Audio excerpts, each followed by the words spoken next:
Okay, I'm sorry I'm not going to be here to see your spirit rattles get finished. You guys did an awesome job working on them, and I know you're going to push through and do some really neat colorizing on them. So here's what you're going to do. You're going to get the tempera palette of solid cake paints and a palette where you can mix colors and a brush. And you're just going to go ahead and paint on your spirit rattle and try to just be creative and inventive, and go ahead and mix your paints in your palette. If you haven't done that before, you just kind of have to keep dabbing back and forth, bringing colors over, kind of seeing what they look like on your palette, and then test it out on your spirit rattle and see what it looks like. Now, if you don't like that, you can dab a paper towel in some water and get quite a bit of it to come off. It stains it a little bit, but I like to kind of work it in anyway like this and kind of almost burnish it into the ceramic ware.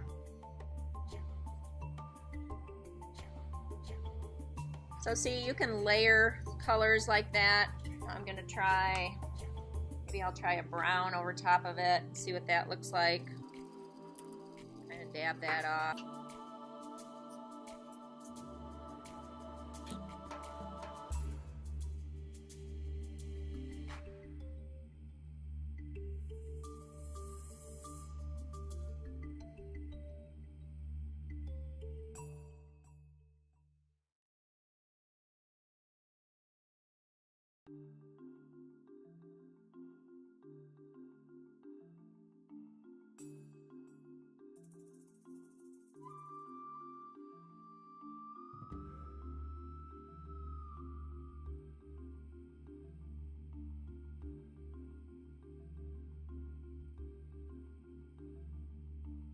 So the way you get the best effect is to put a color in, rub it in,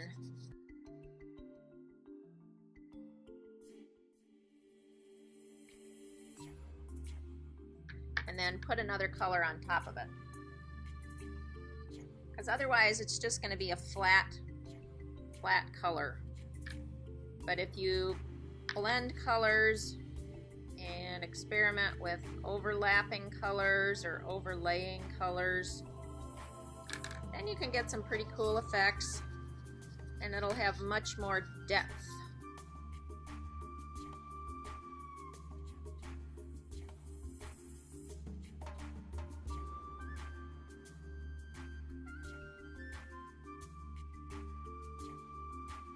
Rub it in.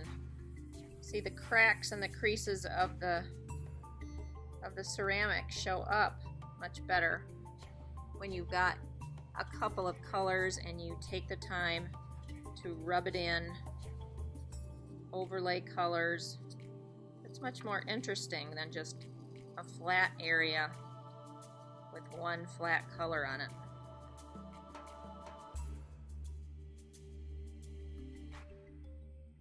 And that's what artists do. They experiment with depth of color, variety, more interest than just plain and flat. And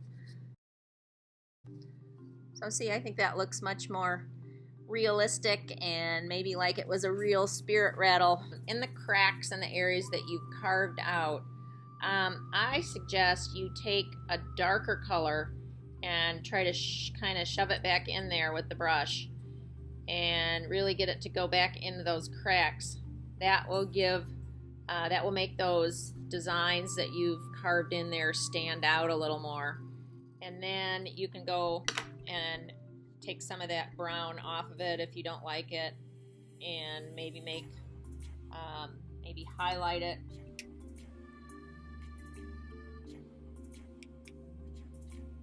With a lighter color, or take your paper towel and buff some of that out.